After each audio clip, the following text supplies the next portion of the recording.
Liquidation of company और winding up of company दोनों का सेम मीनिंग होता है। लिक्विडेशन का मीन्स है कि कंपनी को वाइंड अप करने की प्रोसेस, लिक्विडेशन कंपनी को वाइंड अप करने की प्रोसेस होती है।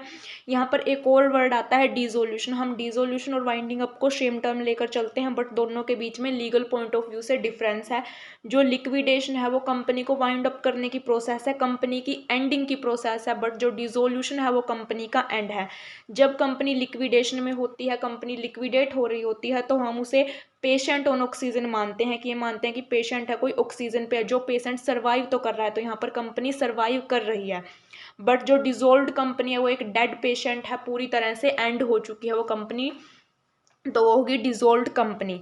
नेक्स्ट है मीनिंग ऑफ लिक्विडेशन। लिक्विडेशन या फिर वाइंडिंग अप है जो कंपनी का, उसका मीन्स है termination of legal existence of company, company की लीगल एग्जिस्टेंस को खत्म करना, टर्मिनेट करना, वो होता है लिक्विडेशन। जब लिक्विडेशन होता है तो कंपनी की एसेट्स को सोल्ड कर दिया जाता है, और जो क्रेडिटर्स हैं उनके क्लेम को सेट ऑफ किया जाता है कंपनी की एसेट्स को सोल्ड करके।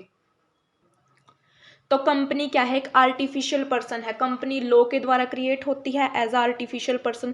तो कंपनी की जो एंडिंग की प्रोसेस होगी, कंपनी का एंड भी लॉ के द्वारा ही होगा, कंपनी क्रिएट भी लॉ के द्वारा की जाती है और एंड भी लॉ के द्वारा होगा। तो जो लिक्विडेशन है कंपनी का वो एक लीगल प्रोसेस मानी गई है। ये जरूरी नहीं कि कोई इनसॉल्वेंट कंपनी है वो ही लिक्विडेट हो, कई बार प्रोस्पेरियस या सोलवेंट कंपनी भी लिक्विडेट होती है। तो वो केस कौन कौन से हैं, जब कंपनी को ये लगे कि उसे फ्यूचर में बहुत ज़्यादा लॉस होने की पॉसिबिलिटी है तो कंपनी लिक्विडेट होती है। जब कई बार गवर्नमेंट पॉलिसी, गवर्नमेंट ने किसी जो कंपनी बिजनेस कर रही है मान लो उसी के ऊपर बैन लगा दिया, तो भी कंपनी लिक्विडेट होगी।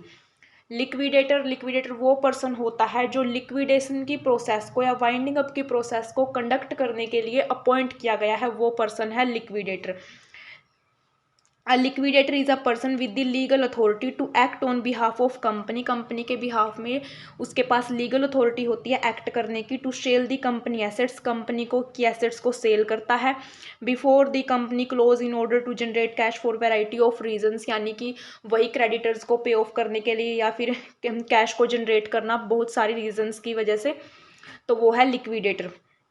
मेथड्स ऑफ लिक्विडेशन, लिक्विडेशन के दो मेथड, एक तो कंपल्सरी यानी कि बाय ट्रिब्यूनल लिक्विडेशन होता है और एक वॉलेंटरली लिक्विडेशन। तो यहाँ पर फर्स्ट है winding up by the tribunal. Tribunal के द्वारा वाइंड अप कब होगा, ये सेक्शन 271 में डिफाइन किया गया है। इसे हम वाइंडिंग अप बाय कोर्ट या winding up by NCLT, national company law tribunal के द्वारा वाइंड अप करना भी बोलते हैं। तो इसमें क्या होगा, फर्स्ट है by special resolution of the company, company के स्पेशल रेजोल्यूशन के द्वारा भी हम कंपनी को वाइंड अप कर सकते हैं। स्पेशल रेजोल्यूशन पास करके ट्रिब्यूनल ऑर्डर देगा कंपनी को वाइंड अप होने का। अनेबल टू पे डेट्स, जब कई बार कंपनी अनेबल होगी अपने डेट्स को पे करने के लिए, तब भी जो ट्रिब्यूनल है वो कंपनी को ऑर्डर देगा वाइंड अप होने का। Company has acted against national interest, जब कंपनी नेशनल इंटरेस्ट के अगेंस्ट काम कर रही हो, कोई अनलॉफुल या फ्रॉडुलेंट वर्क कर रही हो। Default of company in filing with registrar it's financial statement, जब पिछले 5 साल से इमीडिएटली प्रीसीडिंग 5 ईयर में कंपनी ने अपने एनुअल रिटर्न को रजिस्ट्रार को फाइल करते टाइम कोई ना कोई डिफॉल्ट किया हो, तो कब तब भी कंपनी वाइंड अप हो सकती है। अब है जस्ट एंड इक्विटेबल का केस, जब कंपनी लॉस मेक कर रही हो और वहाँ पर कोई होप नहीं है प्रॉफिट होने की फ्यूचर में, तब भी कंपनी वाइंड अप होगी। फ्रॉडुलेंट या इलीगल बिजनेस कर रही होगी, जब कंपनी की पूरी कैपिटल ही डिस्ट्रॉय हो जाए, डेड लॉक एंड स्ट्राइक की कंडीशन हो कंपनी में। Company is मियर bubble and not carry any business, bubble means दिखावा, कंपनी कोई दिखावा कर रही है, यहाँ पे कोई बिजनेस को एक्चुअली में कैरी नहीं कर रही बट बिजनेस को कैरी करने का दिखावा कर रही है, तो तब भी ये सब जस्ट एंड इक्विटेबल के अंडर आते हैं और तब भी कंपनी वाइंड अप होगी ट्रिब्यूनल के ऑर्डर से या फिर बाय कोर्ट। अब इसका बी पार्ट है वॉलेंटरी वाइंड अप। तो ये दो केस में होता है, एक तो मेंबर्स और क्रेडिटर्स। मेंबर अगर कंपनी सोलवेंट होगी और क्रेडिटर्स अगर कंपनी इनसोलवेंट होगी। अब members voluntary winding up, when the company is solvent and is able to pay its liability in full, जब कंपनी सोलवेंट होगी और अपनी लाइबिलिटीज़ को फुल्ली पे करने के एबल होगी, तब वहाँ पर मेंबर्स का वॉलेंटरली वाइंडिंग अप होगा। तो इसके लिए पहले तो कंपनी को अपनी सोलवेंसी को डिक्लेयर करना होगा। डिक्लेरेशन ऑफ सोलवेंसी एक इम्पोर्टेंट डॉक्यूमेंट है जो डायरेक्टर्स के द्वारा बनाया जाता है और फाइल किया जाता है रजिस्ट्रार को। तो इसमें फर्स्ट पॉइंट यही है इस प्रोसेस का कि declaration of solvency is given by the director. Directors company की सोलवेंसी को डिक्लेयर करेंगे और उसके बाद क्या होगा, within 5 week of sending such declaration, वो 5 वीक के अंदर अंदर ये डिक्लेरेशन उन्होंने जो बनाई है ये उन्होंने रजिस्ट्रार को फाइल करनी है। और 5 वीक्स के अंदर अंदर दी member should pass a special resolution, member एक स्पेशल रेजोल्यूशन को पास करेंगे कंपनी को वाइंड अप होने के लिए।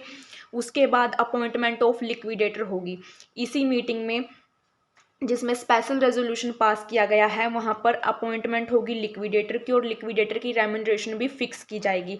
अगर वाइंडिंग अप की प्रोसेस है जो वो कंटिन्यू रहती है मोर देन 1 ईयर, अगर लिक्विडेशन की प्रोसेस 1 साल से ज़्यादा के लिए कंटिन्यू रहती है तो liquidator should call the general meeting, general meeting बुलानी होगी लिक्विडेटर को कंपनी की at the end of each year, हर एक ईयर के एंड में।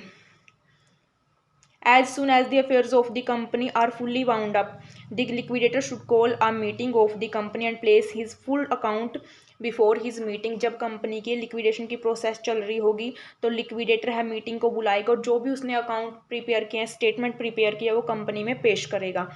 Filing statement to registrar, liquidator है वो कॉपी जो भी उसने स्टेटमेंट या अकाउंट प्रिपेयर किए हैं उनकी कॉपी 1 वीक के अंदर अंदर रजिस्ट्रार को फाइल करेगा। Wound up of company, on receipt of the above statement, इस स्टेटमेंट या अकाउंट के रिसीव होने से रजिस्ट्रार है उनको रजिस्टर कर लेगा। और after 3 months of the registration company is completely wound up, उनके रजिस्टर होने से 3 मंथ के अंदर अंदर कंपनी कम्प्लीटली वाउंड अप हो जाएगी। अब सेकंड है क्रेडिटर्स वॉलंटरी वाइंडिंग अप, जब कंपनी है अपनी डिक्लेरेशन ऑफ सोलवेंसी को फाइल ना कर पाए, कंपनी क्या होगी यहाँ पर इस केस में तो इस केस में कंपनी इंसॉल्वेंट होगी क्योंकि वो डिक्लेरेशन ऑफ सोलवेंसी को फाइल नहीं कर पाई रजिस्ट्रार के पास, तो इसलिए कंपनी को इंसॉल्वेंट माना जाएगा।